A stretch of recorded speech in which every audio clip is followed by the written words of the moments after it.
Hello everyone, সকলকে স্বাগত আর good morning. আজকে আমি চলে গেলাম কোথায়, এটা হলো মধ্যমগ্রাম স্টেশন। আমি থাকি মধ্যমগ্রামে বাদুতে, কিন্তু আমি যাচ্ছি আজকে একটু হাবড়া। তো হাবড়া যাবো মার্কেটিং করতে পুজো উপলক্ষে।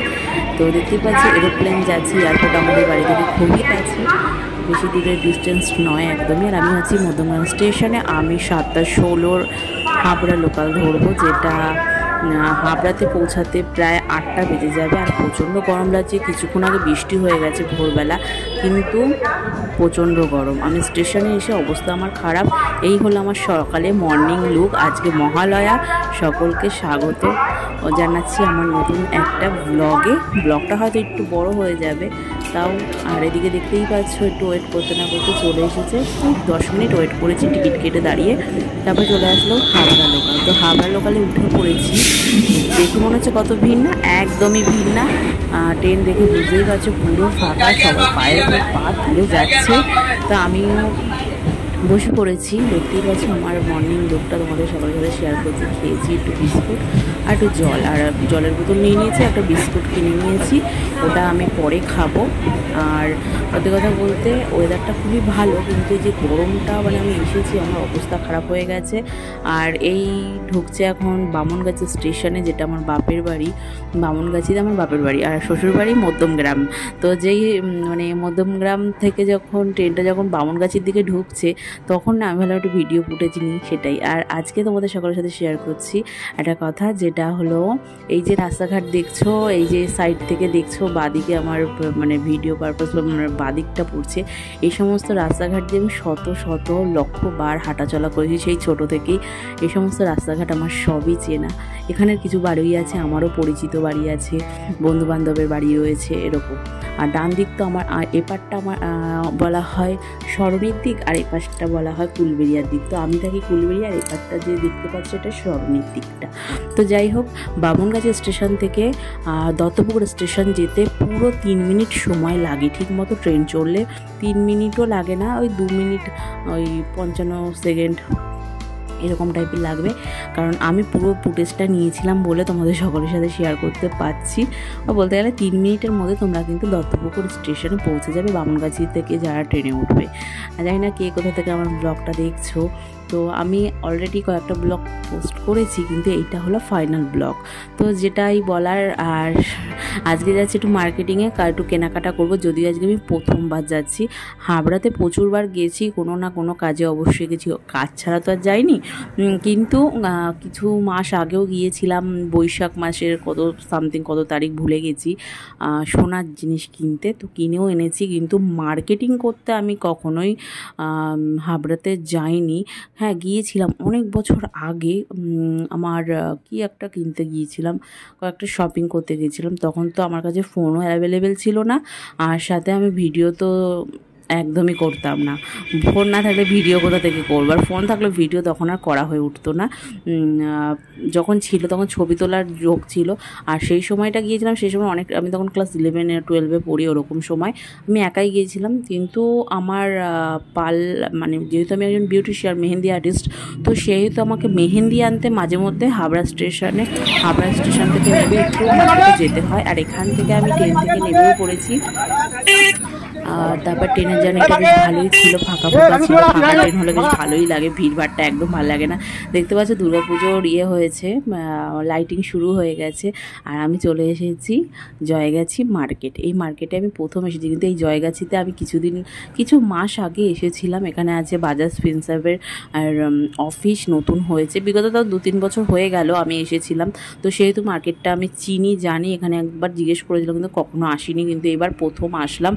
আর এখানে একটা বিল্ডিং দেখাবো, দেখতেই পাচ্ছি যে বিল্ডিংটা, এই বিল্ডিংটা কিন্তু নতুন বিল্ডিং হয়েছে। এখানে যত দোকানপাট স্থায়ী অস্থায়ী সব এই দোকানে মানে বসবে। এখানটা বিল্ডিংটায় এখনও মানে তৈরি হয়ে গেছে, উদ্বোধন হয়নি।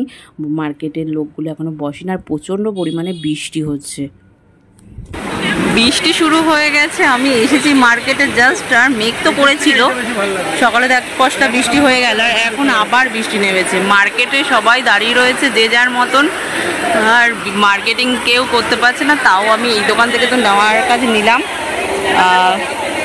তো দেখা যাক বৃষ্টিটা কখন কমে। ছাতাও মানবে না, ছাতা তো এনেছি অবশ্যই, ছাতাও মানবে না এই বৃষ্টি, এত জোরে বৃষ্টি নেমেছে, বিভৎস বৃষ্টি শুরু হয়েছে। ওই দিক থেকে যেতে হবে আমাকে, ওদিকে শাড়ি মার্কেট আছে। আমি যাবো শাড়ি মার্কেটে, ভীষণভাবে বৃষ্টি হলো, আধা ঘন্টা আমাকে দাঁড়িয়ে থাকতে হলো, উল্টে যে দোকানে দাঁড়িয়েছি সেখানে আমি ভিজে গেছি, এমনই অবস্থা। তো আমার অনেক কিছু কেনাকাটা হয়েছে, কিন্তু এই ভিডিওর মাধ্যমে একটা কথা তোমাদের বলা হয়নি। আমি ভিডিও আগে শেয়ার করেছি, কিন্তু এই ভিডিওটার মধ্যে বলা হয়নি কোনোটাতে, এটাতে আমি ব্লগে বলে দিচ্ছি। এখানে কিন্তু প্রচুর পরিমাণে চুরি ছেনটাই হয়, মানে এমন হয়, মানে হাহুতাশ করলেও কেউ কিন্তু কিচ্ছু ফেরত দেবে না। আমি যেদিন গেলাম, আমি তো দুদিন পরে ব্লগ শেয়ার করছি, কিন্তু তোমাদেরকে বলবো দুদিন আগের, মানে যেদিন গেছি তার আগের দিনের ঘটনা। আগের দিনই মনে হয় বললাম যে 14,000 টাকা পুরো ব্যাগ থেকে ছিনতাই হয়ে গেছে, পার্স পুরো চলে গেছে, ফোনও চলে গেছে, মানে মহিলার যে কি বেহাল অবস্থা ধারণার বাইরে। তো আমি এটাই বলবো সকলেরকে একটাই, মানে আমিও যে ব্যাগ নিয়েছিলাম না, আমাকেও বলছে বারবার যে ব্যাগটা সামনে নাও, যাই হয়ে যায় সামনে নাও ব্যাগ। আমাকে দোকানদাররাই মানে সতর্ক করে দিচ্ছে যে ব্যাগ সামনে নাও, কারণ ব্যাগ চলে গেলে কোনো কিছুর বিনিময়ে কিন্তু ব্যাগ পাবে না। তো এই যে বেডশিটটা দেখছো, এটা কিন্তু আমি কিনেছি, আরও বালিশের কভারও কিনেছি, এগুলো আমি তোমাদেরকে অবশ্যই দেখাবো কী কী কিনেছি, কী কী কিনেছিলাম, যে যা জিনিসগুলো। এখানে প্রচুর ভিড়, পুজো উপলক্ষে হয়তো আরও বেশি, আরও পাইকারি মার্কেট, খুচরো পাইকারি দুটোই, স্থায়ী দোকান আছে, অস্থায়ী দোকান আছে। কিন্তু ব্যাপারটা হলো এটা সুপার মার্কেট বলে পরিচিত, আর এটা কিন্তু হাবড়া থানার পুরো গায়ে এই দোকানটা, মানে এই মার্কেটটা বসে। আর এখানে তো আমি প্রথমবার ফার্স্ট টাইম আসলাম, সত্যি ভীষণ ভালোও লাগলো, কিন্তু বৃষ্টিটা হয়ে না খুব সমস্যাদায়ক একটা ব্যাপার হয়ে গেছে, রাস্তায় জলে জল, ছাতা নিয়ে নাজেহাল অবস্থা, মানে মানে বিভৎস বাজে একটা অবস্থা হয়ে গিয়েছিলো, কিছু করার নেই। তো আমার মার্কেটিং মোটামুটি সমস্ত কিছু কমপ্লিট হয়ে গেছে, মার্কেটিং করে আমি এখন ফিরবো। আমার যাওয়ার কথা আছে সোনার দোকানে, আমি শাখাও এনেছি, সাথে নিয়ে এসেছি হলো কি বলবো তোমাদেরকে, একটা আংটি আছে আমার, সেটাও এনেছি, আমি ওটা পাল্টে অন্য কিছু নেব বলে। ওইটা দেখে যেইটা, হ্যাঁ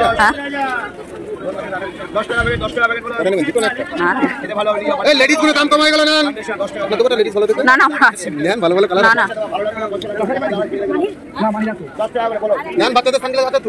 এটা পাল্টে দাও তো দেখি।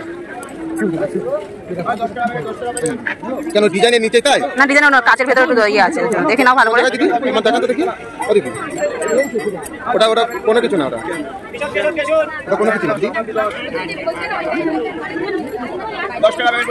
বলেন বাচ্চাদের বড়দের লেডিস সানগ্লাসের জন্য বলেন। তো এখান থেকে চশমা কিনে নিলাম। তো সোনার দোকানে আমি আর যাবো না, আমার আর ভালো লাগছে না, মনে হচ্ছে এবার একটু বাড়ি যেতে পারলে বাঁচি, কারণ যে দোকানটা প্রথম দোকানে গিয়েছিলাম জামাটা ভিজে গিয়েছে, মাথার সামনে কিছুটা অংশ ভিজে গেছিলো, তারপরে আমি খুব টায়ার্ড হয়ে পড়েছি। টায়ার্ড মানে কি, মানে ইরিটেশন হচ্ছে, গরম লাগছে, ভীষণ কষ্ট হচ্ছে। তো আমি ভাবলাম থাক, আজকে আর যাবো না, অন্য আর একদিন এসে তাহলে তখন আবার আসবো। কিন্তু আজ প্রিপেয়ার হয়ে এসেছিলাম যে সোনার দোকানটায় যাবো। এটা হলো রাজা মার্কেটে বি.পি. চন্দ্র জুয়েলার্স, এই দোকানটা হয়তো ফেমাস হয়ে গেছে, সেই অনেক অনেক ফেমাস হয়ে গেছে আগের থেকে এখন। তো এই দোকানে আমি আগেও এসেছি, এবার আমি আরেকবার আসছি, কিন্তু যাওয়া আর হয়নি, সত্যি কথা বলতে যাইনি, আর বাড়ি চলে এসেছিলাম, ভয়েস ওভারটা পরে দিচ্ছি। তো এই যে থানা আর এই যে মার্কেট তোমাদেরকে দেখিয়ে দিলাম, খুব শর্টকাট। তো এখানে আমি এসেছিলাম আরও দুবার এসেছিলাম, দুবার না 3বার এসেছি মোট। তো তারপরে দেখো আমার লুকটা, আমি ভ্যানে বসে রয়েছি, ওয়েট করছি ভ্যানটা কখন ছাড়বে। তো আমার কমপ্লিটলি হয়ে গেছে সমস্ত শপিং টপিং। এখন আমি হাবড়া স্টেশনে যাব, ভেবেছিলাম বাসে উঠলে সোজা চলে যেতে পারবো মধ্যমগ্রাম চৌমাথা, কিন্তু আমি আর সেই অপেক্ষা করলাম না। আর এই সোজা দেখতে পাচ্ছ মোয়ের বিখ্যাত কচুরি, আমি তো দেখে জাস্ট আমি মানে অবাক, প্রচুর প্রচুর ভিড়। আর আমি যখন মানে কি বলবো, এই যে ওভারব্রিজটা পার হয়ে আসলাম, তো আসলে এমন একটা লোকাল, সেটা হলো বারাসাত লোকাল। তো বারাসাত লোকালে আমি উঠবো না, লোকালে উঠলে অসুবিধা হয়ে যাবে, আবার নামতে হবে, ট্রেন পাল্টাতে হবে। তো আমি দাঁড়িয়ে রইলাম। তারপরে যে ট্রেনে উঠলাম সেটা হলো মাঝেরহাট বনগাঁ লোকাল। ওরে বাবারে যা ভিড়, তোমাদেরকে আর কি বলবো বন্ধুরা, মানে ভিড়ে আমার অবস্থা খারাপ। তো যাই হোক, আমি ট্রেনে উঠেও পড়েছিলাম।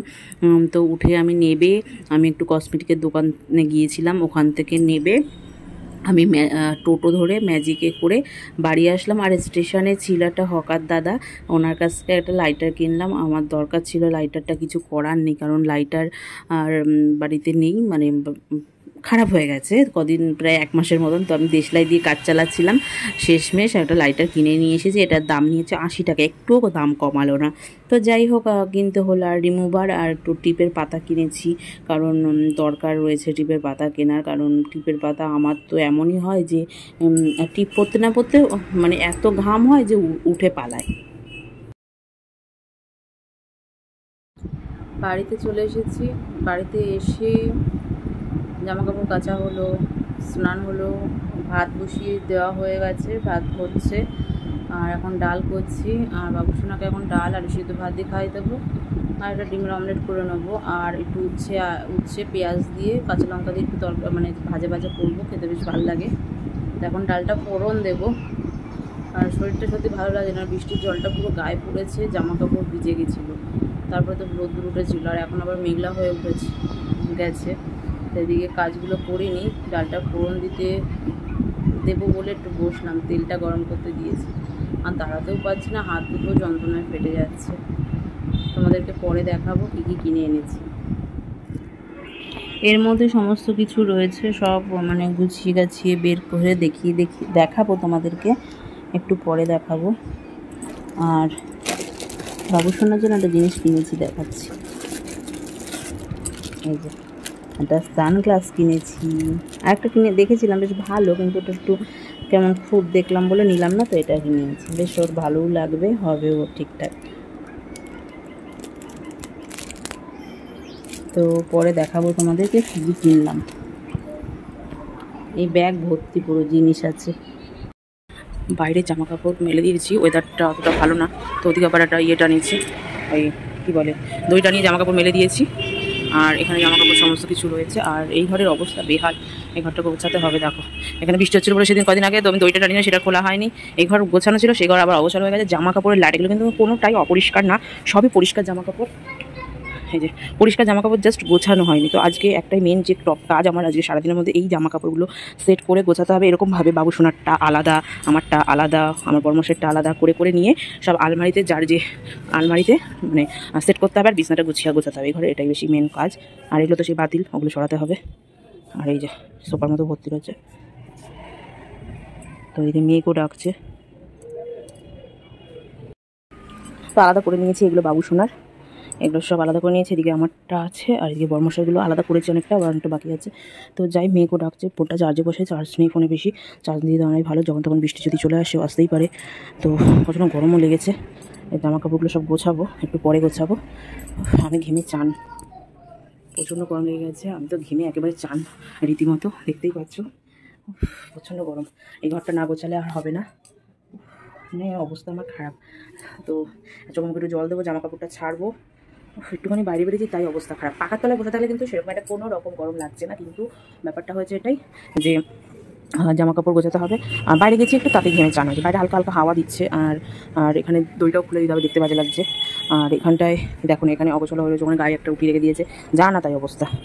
তো বাবুসোনার জামা কাপড়গুলো ওর আলমারিতে ঢোকাবো, ওর যে আলমারি ওই ঘরে, তো ওগুলো নিয়ে যাবো ওই ঘরে এখন। আর এদিকে সোফাটাতেও জিনিস আছে, আর কিছু কিছু ওখানে ব্লাউজ আর রয়েছে। তো ওই ব্লাউজগুলো এক একটা ব্যাপারটা হয়েছে পুরো ভালো, হয়তো কোনো ব্লাউজ পরিনি, কোনো ব্লাউজ হচ্ছে একদিন পরেছি, কোনো ব্লাউজ হচ্ছে 2 দিন পরেছি, তারপরে আমার আর হচ্ছে না। মানে আমি মোটা হয়ে গেছি, তোমাদেরকে এটাই বলার, মেনলি যেটা সত্যি সেটাই, মোটা হয়ে গেছি, মোটা হয়ে যাচ্ছি। বেবি হওয়ার পরে অনেকটাই রোগা হয়ে গিয়েছিলাম, তারপরে আবার আস্তে আস্তে মোটা হয়ে গেছি। এখন নিজেকে মেনটেন না করলে খুবই সমস্যা, সুগার চলে এসেছে।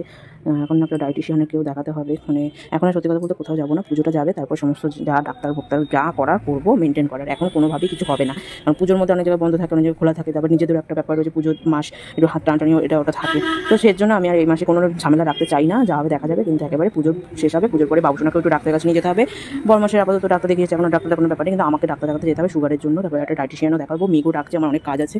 এখন আমি আমার ক্যামেরাটা অফ করে রাখছি, কারণ আমি ঘেমেও চান হয়ে গেছি, পাখাও জ্বালাইনি এখন এই ঘরে, খুব অবস্থা খারাপ আমার। দেখতেই পাচ্ছ বাইরেটা অন্ধকার, ঘটও অন্ধকার, মানে লাইট অফ করে দিলাম। জাস্ট খেয়ে উঠে একটু আমলকি নিয়ে দিয়েছি, তাদের ট্রেন থেকে আমলকি কিনেছিলাম, মুখটা দিলাম। আমি জল খাইনি, খাওয়া দাওয়ার পরে বাবুসোনাকে খাইয়ে দিয়ে ওষুধ খাইয়ে দিয়ে আমি খেলাম। বর্মশাই ফোন করেছিল টিফিন করে অফিস থেকে, লাঞ্চের পরে। আর আমি জাস্ট লাইটটা অফ করে বসলাম। আদা ঘর পুরো অন্ধকার, বাইরেটা দেখতে পাচ্ছি বৃষ্টি হচ্ছে কন্টিনিউ, 1 ঘন্টা ধরে বৃষ্টি হচ্ছে। আর কারেন্ট চলে গেছিলো, আবার এসেছে, ওই জন্য কাশে দেখতে পাচ্ছি তোমরা। কাশি হচ্ছে, ওষুধ খাইয়ে দিয়েছি। 2 রকম ওষুধ দিয়েছিল, দুটোই খাইয়েছি। আর এই হলো বাইরের ওয়েদার। বাবুসোনার জামা কাপড় সব গোছানো হয়ে গেছে, আমারটা বাকি। আমার বর্মশেরটা ওই ঘরটা কি করবো, একটু পরে করবো, একটু খেয়ে উঠেছি, ওই ঘরটা একটু পরে গোছাতে যাবো। বাইরের ওয়েদারটা জল পড়ছে, বৃষ্টি একটু কমেছে, হালকা ধরেছে, কিন্তু মেঘ ডাকছে, প্রচুর পরিমাণে মেঘ ডাকছে।